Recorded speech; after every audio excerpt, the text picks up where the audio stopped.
Hello बच्चों, आजच्या या व्हिडिओमध्ये आपण क्लास 8 चा जो लेसन नंबर 6 आहे द्रव्याचे संघटन, या लेसन मधील आपण पुढचा जो टॉपिक आहे संयुगाचे प्रकार हा टॉपिक आज इथे बघणार आहोत। आपण दोन पार्ट मध्ये या अगोदर लेसन इथे बघितलेला आहे। आज आपण संयुगाचे प्रकार कोणते आणि संयुगे म्हणजे काय हा जो टॉपिक आहे तो आजच्या व्हिडिओमध्ये इथे बघणार आहोत। ठीक आहे, तर सुरुवात करूया।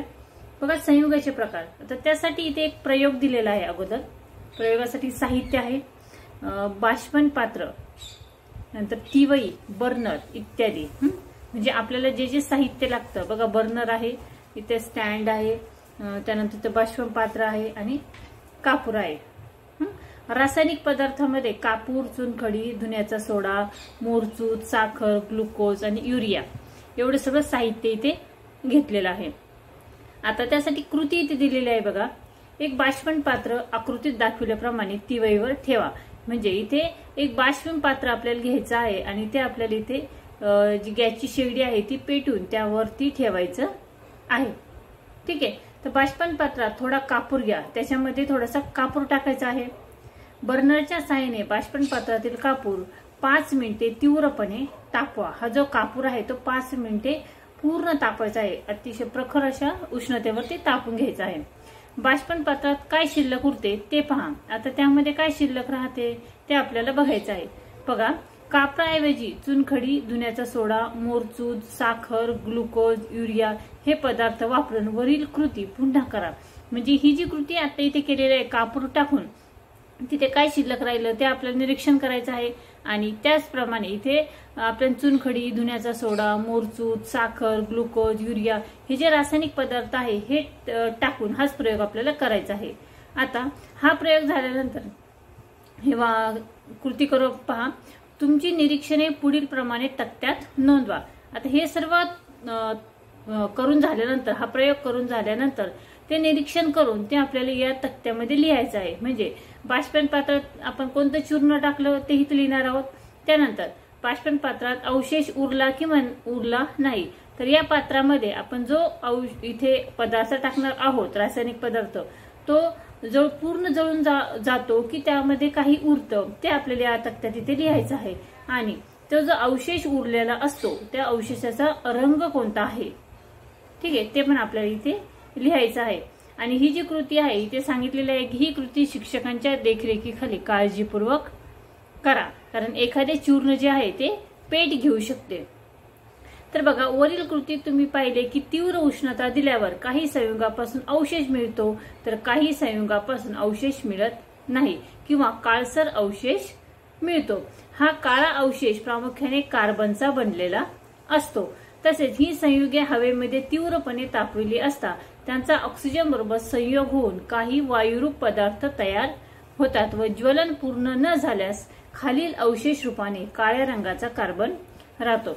या संयुगांना सेंद्रिय संयुगे किंवा कार्बनी संयुगे असे म्हणतात। बघा, आता कापूर ज्यावेळेस आपण पेटवतो त्यावेळेस कापूर हा पूर्णपणे जळून, त्यात काय होतं की कापूर पूर्णपणे जळून जातो आणि खाली फक्त एक काळा अवशेष भाग शिल्लक राहतो। काळा अवशेष म्हणजे काय, थोडक्यात ते जे भांड्यामध्ये आपण कापूर पेटवतो त्या भांड्याला तो काळा रंग राहिलेला असतो। पण असे काही पदार्थ आहेत, चुनखडी आहे किंवा साखर आहे, साखर जर आपण बाष्पन पात्रात जर टाकली आणि प्रचंड असं त्याला खाली उष्णता दिली तर त्यामध्ये बाष्पन पात्रामध्ये साखरेचा काळा कार्बन इथे शिल्लक राहतो। ठीक आहे, त्याचा रंग कसा असतो, त्या अवशेषाचा रंग काळा असतो।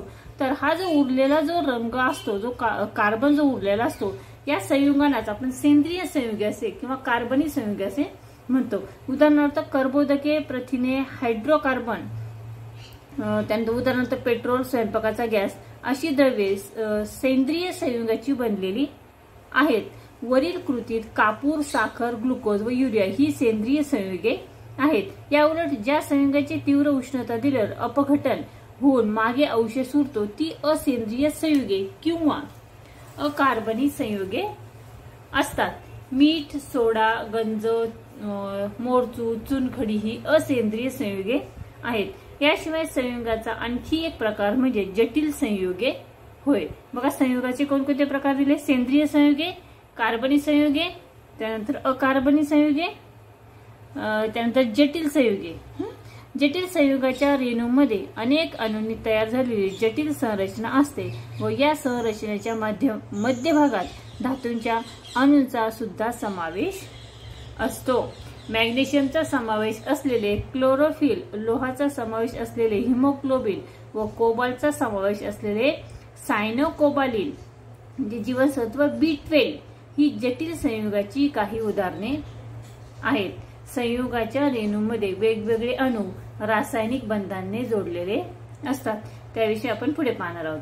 ठीक आहे, आपण संयुगाचे कोणकोणते प्रकार बघितले यामध्ये बघा, सेंद्रिय संयुगे किंवा कार्बनी संयुगे, त्यानंतर इथे खाली असेंद्रिय संयुगे किंवा अकार्बनी संयुगे आणि त्यानंतर जटिल संयुगे।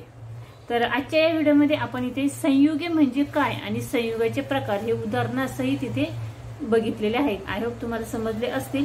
हा व्हिडिओ जर आवडला तर या व्हिडिओला तुम्ही नक्की लाईक करा, शेअर करा आणि हो चॅनलवर नवीन असेल तर चॅनल सबस्क्राईब करा। पुन्हा भेटूया पुढच्या व्हिडिओमध्ये, तोपर्यंत बाय बाय।